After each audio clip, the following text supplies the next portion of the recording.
It's a nice, hot, humid day here in upstate New York. Perfect day to do some stuff.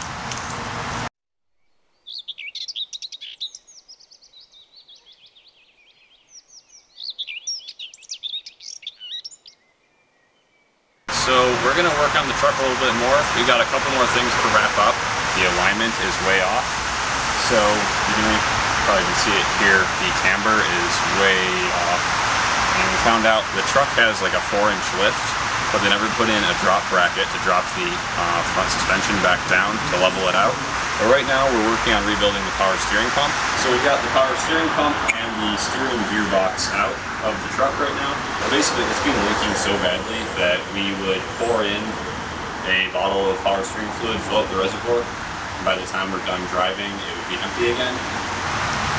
Zach is taking things apart, things are leaking. No idea what I'm doing. I think that's the story of this channel. So I don't think we will ever stop finding dirt in this truck. It's almost like the whole thing was just submerged in mud for a while. Alright, we got the steering gear installed. I also hooked up this line.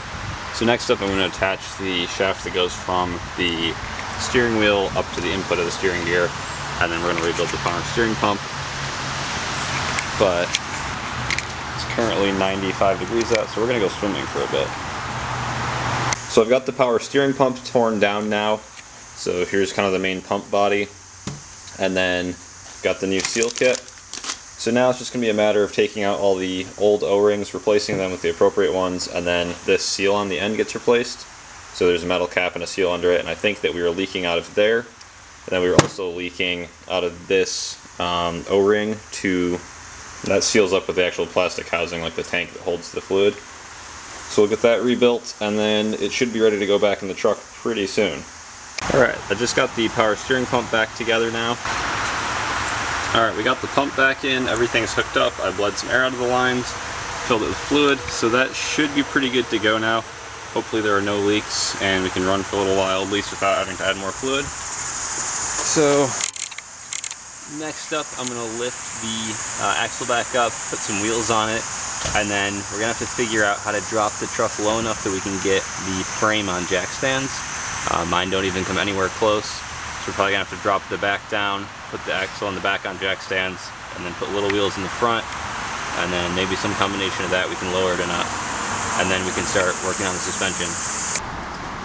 So these are the front axle drop brackets from Tough Country.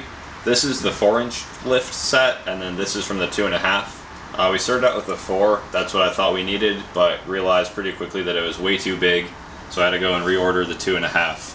So this fits, and we're going to go and install that in the truck now.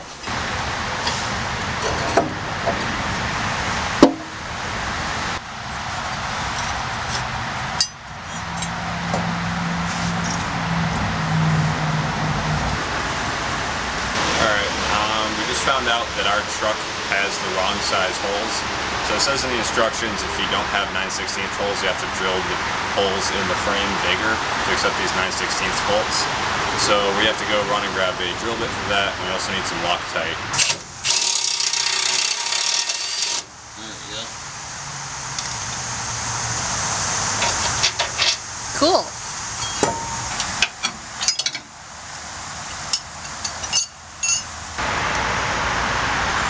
Faith has also been working on getting all the trim pieces attached. It's looking really good now.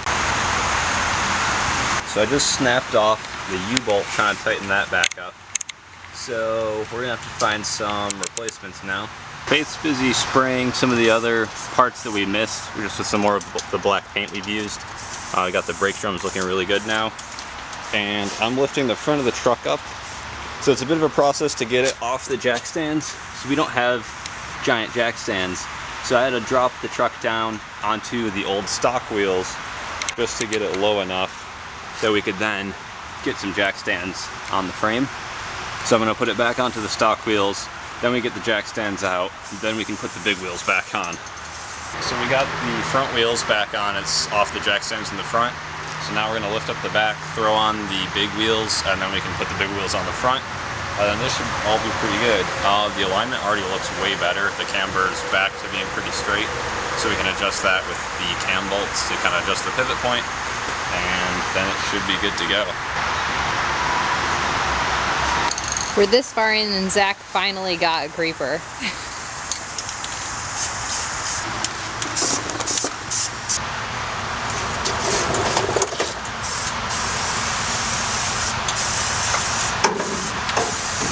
We got a new motor for the heater unit. There's a new blower motor. I just mounted it to the fan. But when I went to install it, I realized that the whole heater core is just full of more mouse house. So I'm going to try and clean this out. Also replaced the U-bolt up front that we broke. Probably going to switch out the back one too, just to be safe. And then I need to play with the alignment a little bit. But overall, it's looking way better. The camber's almost spot on. It's actually, I corrected a little too far, so I'm just going to adjust the pivot bolts a tiny bit, and then it should be good there. We'll have to do a little toe to make sure it's not going to wear down the tires, but that's looking great. So once we get the heater core back together, we can install it, then we can put it back in and install the glove box, and then we should have a fully functioning interior again. So I had to replace the fuse for the fan blower, and that works now. But I also found all this extra wiring in here.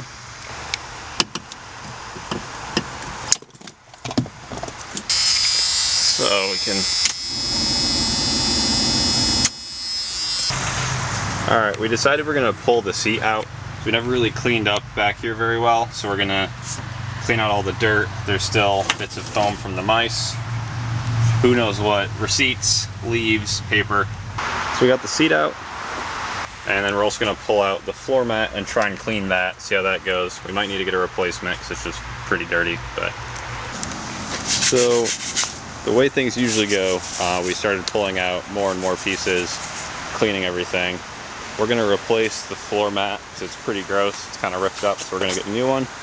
And then we've been washing out the inside of the truck. We scrubbed everything down. We're going to give it a coat of paint or two on the inside. And then we'll put in maybe some sound deadening and the new mat once we get that in. We're going to get everything looking really nice. The floor pans are in really great shape. That's one of the reasons why we got this truck, just because like underneath it looks so good. So we're going to just put some new paint over it. There's a couple of little rust spots like around the seat bolts, but it's just a little bit of surface corrosion and paint flaking. So we're going to clean those up, paint it up nicely, and then put some new mat in. So we got the floor pan all painted nicely. That looks really good.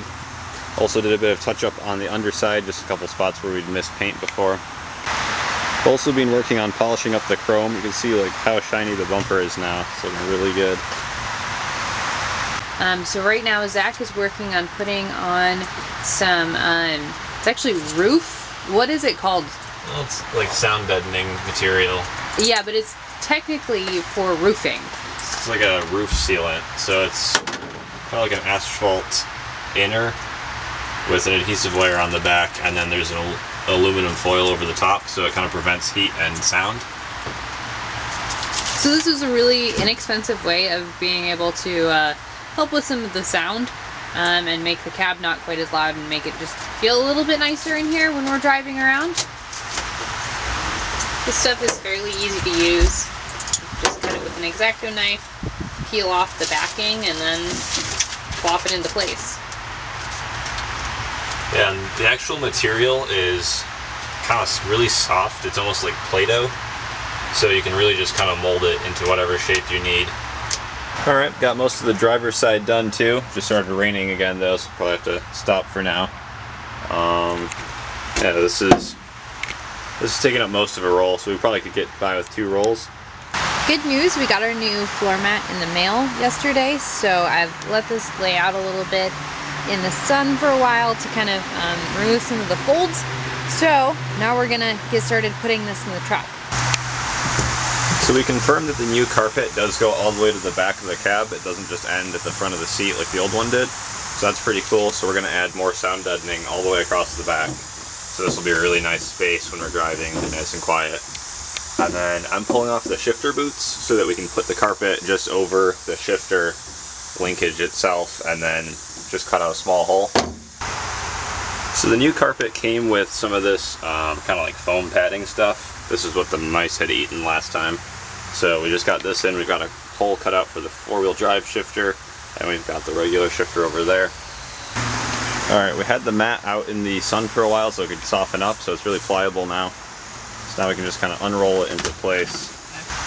So this thing turns out to be way bigger than it needs to be. They do say in the instructions that might be normal and you'll have to trim it down. So we're gonna have to kind of make sure it's exactly where we want it and then trim all the edges. Alright, we got a hole for the transfer case shifter, and then we've got a hole poked through for the actual transmission shifter.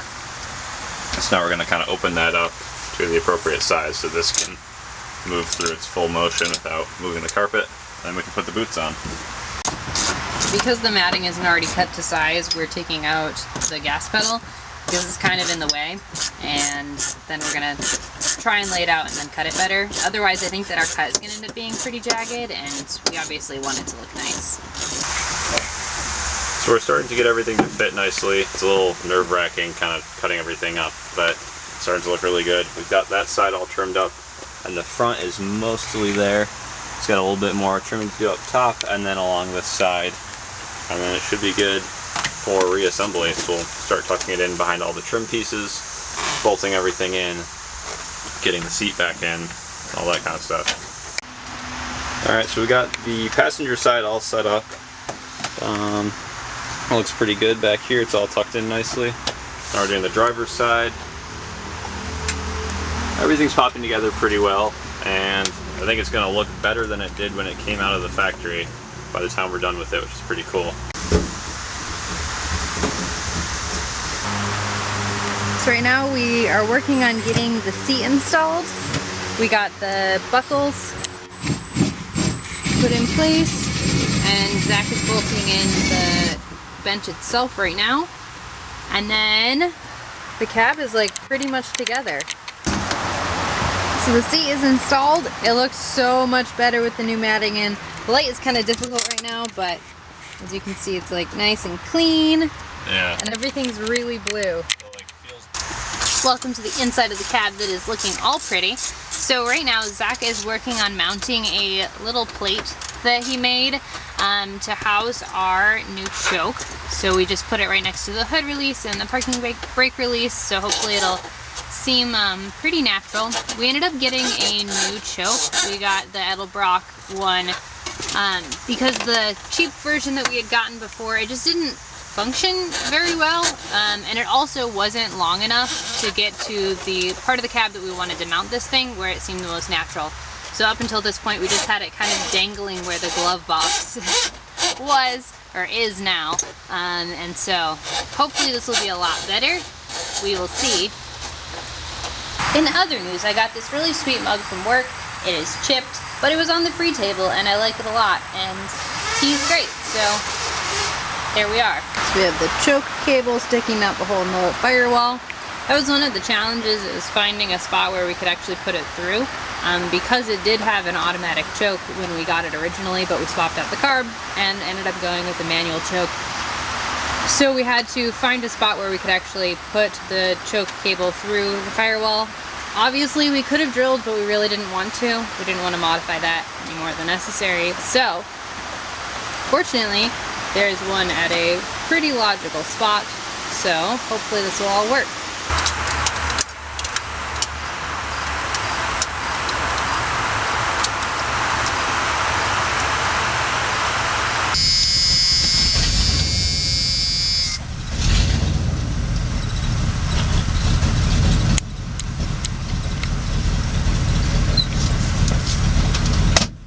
Today is the first time we're driving this thing since installing the new power steering, what is it, a pump? Yeah. Yeah, the power steering pump. So it's not quite working yet. According to the internets, we just need to like kind of roll it back and forth. It's such a difficult thing to drive. So we'll see if that helps. We're hoping so.